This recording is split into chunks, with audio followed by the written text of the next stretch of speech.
تقریباً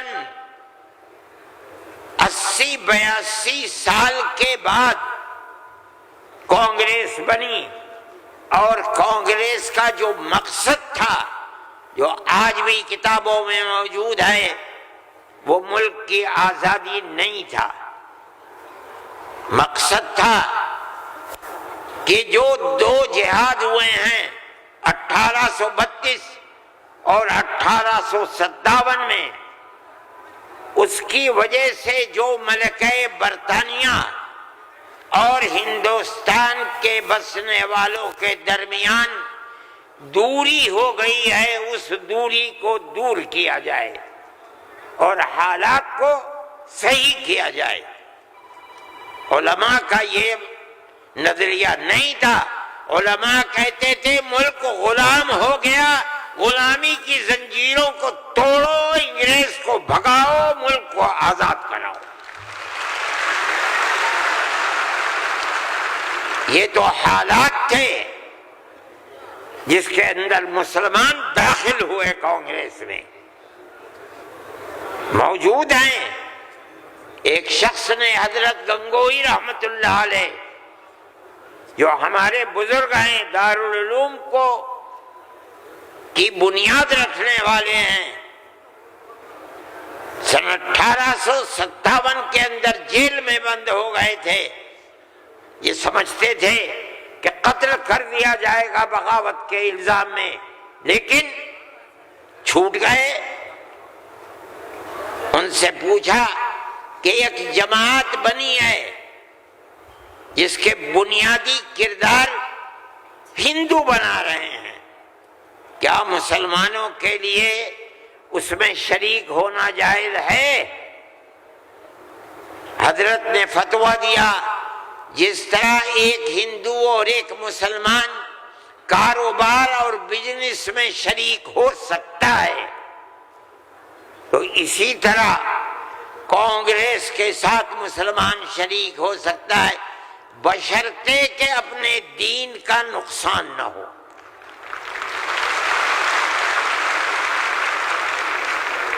اس کا مطلب نہیں سمجھے تھے لوگ۔ مطلب یہ ہے کہ ہماری تحریک ہے کہ مسلمان اور ہندو جب تک ساتھ نہیں ہوگا، ملک آزاد نہیں ہوگا۔ تم اس کے اندر گھسو اور اتنی طاقت پیدا کرو اپنی گھس کر کہ کانگریس کو مجبور کر دو کہ وہ اپنا نقطہ نظر بدل کر ملک کی آزادی کے لیے جد و جہد کرے۔ چنانچہ کانگریس نے اپنا نقطہ نظر بدلا، ملک کی آزادی کو اپنا نقطہ نظر بنایا، اور پھر اس کے بعد ہندو اور مسلمانوں نے شریک ہو کر ایک دوسرے کے ساتھ چل کر ملک کی آزادی کے لیے آواز اٹھائی، قربانیاں دی ہیں، اور انہی قربانیوں کے نتیجے کے اندر ملک آزاد ہوا۔ میرے بھائی، اس بات کو سمجھیے، جیسے جیسے ملک کی آزادی قریب ہوتی جاتی تھی، جمعیت علماء ہند بار بار کانگریس سے کہتی تھی کہ ہم نے تمہارا ساتھ دیا ہے، آج ہم تمہارے ساتھ کھڑے ہیں، ہمیں یہ بتاؤ کہ ملک کی آزادی کے بعد ملک کا دستور کیا رہے گا؟ کیا سیکولر دستور ہوگا یا مذہبی حکومت ہوگی؟ اگر سیکولر دستور ہوتا ہے ہم تمہارے ساتھ ہیں، اور اگر سیکولر دستور نہیں ہوتا تو ملک کی آزادی میں ہم تمہارے ساتھ نہیں ہیں۔ بار بار ہمارے پاس کانگریس ورکنگ کمیٹی کی تجاویز موجود ہیں۔ کانگریس بار بار عہد کرتی ہے کہ ملک آزاد ہوگا تو ملک کا دستور سیکولر دستور ہوگا، ہر اقلیت کو اپنے مذہب کے اوپر آزادی سے چلنے کا اختیار ہوگا۔ چنانچہ ملک آزاد ہو گیا۔ اب ملک کی آزادی کے بعد ایک طبقہ اٹھا جس نے یہ کہا کہ کھیر مل گئی ہے، اب اسے کھانے کا وقت آ گیا ہے۔ انہوں نے کہا کہ ملک کی دستور ہندو دستور بنے گا، سیکولر دستور نہیں بنے گا۔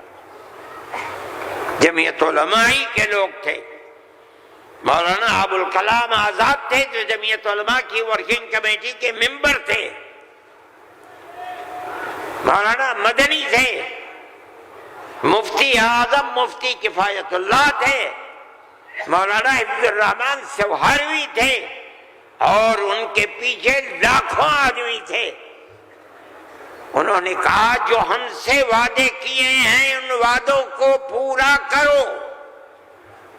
اگر ملک کی تقسیم ہوئی ہے اور مسلمانوں کو ایک حصہ دے دیا، تم نے دیا ہے دستخط ملک کی تقسیم پر، تم نے کیے ہیں، ہم نے جوتے کھائے ہیں، ہمارے گلوں کے اندر جوتوں کے ہار پڑے ہیں، مگر ہم نے ملک کی تقسیم کو منظور نہیں کیا۔ ہم سے جو وعدہ کیا تھا اس وعدے کو پورا کرو۔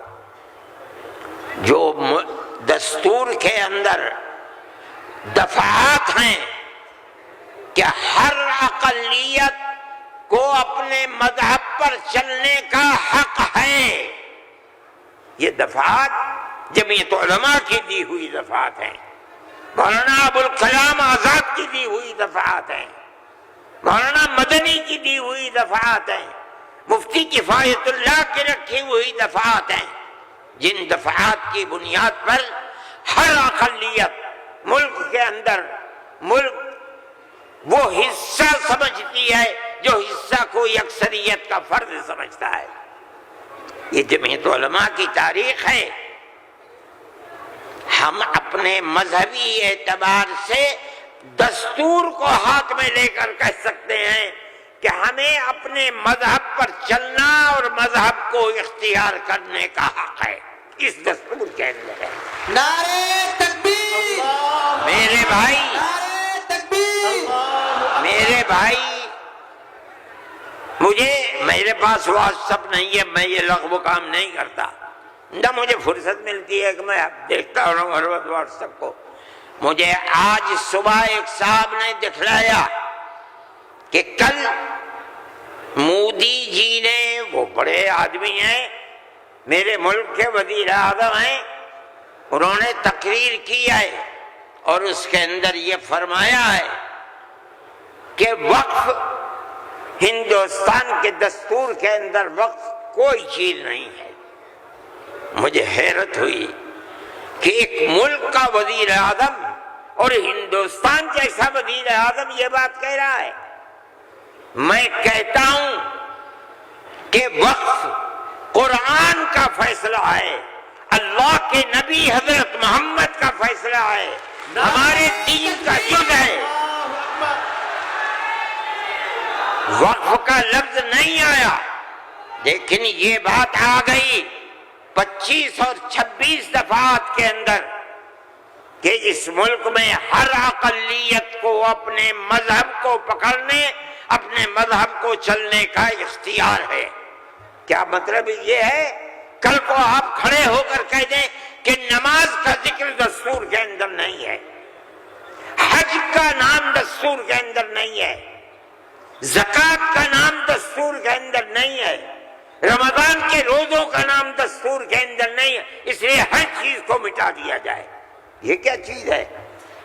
دستور مجموعی طور پر دستور نے کہہ دیا کہ مسلمان ایک اقلیت ہے اور ہر اقلیت کو اپنے مذہب پر چلنے کا اختیار ہے، مذہب کی ہر چیز اس ایک دفعے کے اندر آ گئی۔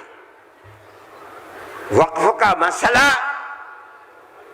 اسلام کے اندر جو چیز اسلام کی ہے مذہب، وہ چیز ہے جو قرآن کے اندر ہے، ایک دوسری وہ چیز ہے جس کو ہمارے آقا حضرت محمد صلی اللہ علیہ وسلم نے فرما دیا۔ یہی دو اسلام کی بنیادیں ہیں۔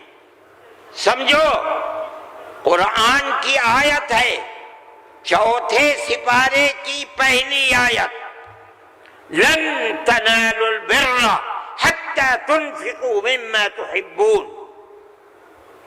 لن تنالوا البر، ہرگز تم جنت کو نہیں پا سکتے. بر کی تفسیر مفسرین جنت سے کرتے ہیں. اے مسلمانوں کان کھول کر سن لو، ہرگز تم جنت کو نہیں پا سکتے یہاں تک کہ تم اپنے اس مال کو اللہ کی رضا کے لیے خرچ کرو جو تمہارے پاس ہے. جس مال کو سے تمہیں محبت ہے اس مال کو تم اللہ کی رضا کے لیے خرچ کرو. اسلام ایسا مذہب تھوڑی ہے. جب یہ آیت اتری اللہ کے نبی نے بیان فرمائی تو نسائی کی حدیث ہے کہ ابو طلحہ انصاری رضی اللہ تعالیٰ عنہ جو ایک دولت مند آدمی تھے، وہ اللہ کے نبی کے پاس آئے اور آ کر کہا کہ یا رسول اللہ، اللہ ہم سے ہمارے مال کے بارے میں فرماتا ہے کہ اگر تم جنت کے طالب ہو تو جو مال سب سے اچھا ہے تم اس کو اللہ کے راہ میں خرچ کر دو. یا رسول اللہ، میرا سب سے بہترین مال فلانی زمین ہے، میں آپ کو گواہ بناتا ہوں کہ میں اس کو اللہ کے لیے وقف کرتا ہوں. یہ حدیث موجود ہے نسائی کے اندر. مذہب اور کس چیز کا نام ہے؟ جو اللہ نے فرمایا وہ مذہب ہے، جو رسول اللہ نے فرمایا وہ مذہب ہے. مجھے حیرت ہے کہ مودی جی ہمارے مذہب کے بارے میں فیصلہ کرتے ہیں کہ وقف کے اندر وقف کا ذکر دستور کے اندر. ارے بابا، دستور کے اندر مذہب اسلام کو ہر اقلیت کو اپنا مذہب قبول کرنے کا اختیار آزادی کے ساتھ ہے. یہ ہمارا مذہب ہے، وقف ہمارا مذہب ہے. اللہ نے فرمایا، رسول اللہ نے فرمایا. حدیث کے اندر آتا ہے کہ جب انسان مر جاتا ہے، یہ مسلم کی حدیث ہے، اذا مات الانسان انقطع عمله عنه. جب آدمی مر گیا اب اس کے اندر کام کرنے کی طاقت بھی نہیں ہے. اب اسے کسی چیز کا ثواب ملتا تھا، نماز پڑھنے کا، روزہ رکھنے کا، نہ نماز پڑھ سکتا ہے نہ روزہ. مگر فرماتے ہیں تین چیزیں ایسی ہیں مرنے کے بعد بھی آدمی قبر میں چلا گیا اسے ثواب ملتا رہتا ہے. کیا ہے اس کے اندر؟ پہلی چیز ہے صدقۃ جاریۃ، ایسا صدقہ کر کے جانا کہ جو اس کا ثواب برابر جاری رہے. مثال کے طریقے پر کوئی کنواں کھودوا دیا، یہ اللہ کے لیے وقف ہے. 100 سال، 200 سال، 1000 سال اگر اس کنویں سے پیاسا پانی پیے گا اس آدمی کو پہنچے گا جو مر گیا 100 سال پہلے، اس نے بنوایا تھا کنواں. اسی لیے مسلم کی روایت ہے اور وہ اس کے شارح امام نووی فرماتے ہیں کہ مراد اس سے وقف ہے. یہ قرآن و حدیث میں آپ کو سنا رہا ہوں. مجھے حیرت ہے کہ ہندوستان جیسے ملک کا وزیر اعظم ایسی بات کہہ رہا ہے. ارے بابا، کیا زکوٰۃ کا ذکر آئے گا دستور کے اندر؟ کیا نماز کا ذکر آئے گا دستور کے اندر؟ کل کو کھڑے ہو کے یہ کہہ دو کہ نماز کا ذکر دستور میں نہیں ہے اس لیے نماز نہیں پڑھنے دی جائے گی.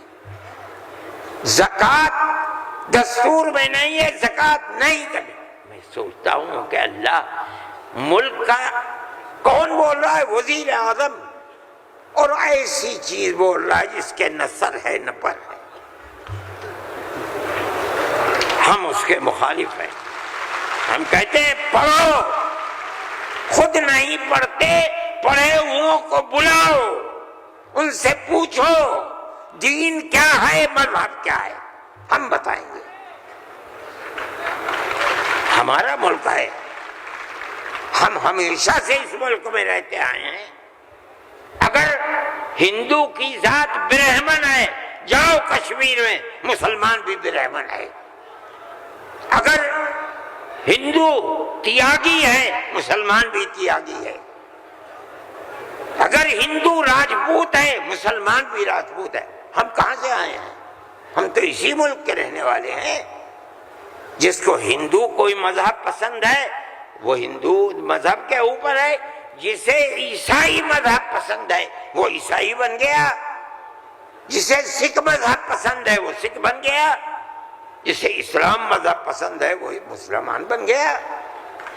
لیکن جس طرح ایک گھر کے اندر 5 بیٹے ہیں، ایک ٹھگنا ہے، ایک لمبا ہے، ایک کالا ہے، ایک گورا ہے، یہ اختلاف باپ اور ماں کے اندر اختلاف کو پیدا نہیں کرتا۔ اسی طرح ہمارا مذہب ہے کہ آدمی کسی بھی مذہب کو اختیار کر لے، لیکن ہندوستانی ہونے میں ملکی اعتبار سے کوئی فرق نہیں ہے۔ ہمارا مذہب ہے، ہم اس کو مانتے ہیں اور یہی ایک حقیقت ہے۔ لیکن برا ہو اس نفرت کی سیاست کا۔ ایک ایسی بات کہہ رہے ہیں جس کے نہ سر ہے نہ پیر ہے، ایسا معلوم ہوتا ہے جیسے ہر مذہب کی ایک ایک جزئی چیز کو دستور میں ہندوستان کے اگر لایا جائے گا تو وہ دستور ہوگا، نہیں لایا جائے گا دستور نہیں ہوگا۔ لیکن میں کہتا ہوں کہ یہ غلط ہے۔ مودی جی کو ایسی کچی بات نہ کہنی چاہیے، لیکن دنیا ہے، ہر بات کو کہتی چلی جا رہی ہے۔ آپ کے برابر میں جب ملک کا پرائم منسٹر یہ باتیں کرتا ہے جس سے مسلمانوں کے خلاف نفرت ظاہر ہوتی ہے، ملک کا ہوم منسٹر ایسی باتیں کرتا ہے تو دوسرے کیوں نہ کریں گے؟ آپ نے دیکھا جھارکھنڈ کے اندر اس کے ذمہ دار بنایا گیا آسام کے چیف منسٹر کو۔ آسام کے چیف منسٹر کی روز کی تقریریں آپ سنیے، مسلمان کو مسلمان نہیں کہتا، اس کی زبان سے مسلمان کا نام نہیں کہتا، ہمیشہ گھس بیٹھیا کہتا ہے۔ میں کہتا ہوں یہ کتنی بڑی جہالت ہے۔ جس برادری کا وہ آدمی ہوگا اس برادری کے مسلمان بھی آسام میں ہوں گے۔ ہندوستان کی کوئی برادری ایسی نہیں ہے جس کے اندر مسلمان نہ ہو، وہ مسلمان کا نام لیتے ہوئے گھبراتا ہے۔ مگر خدا کی قدرت ہے، جو 1 مہینہ جھارکھنڈ کے اندر رات اور دن تقریریں مسلمان کے خلاف کرتا رہا، وہاں مسلمانوں کا نام لے کر ان کے خلاف بولنے والوں کا منہ کالا ہو گیا۔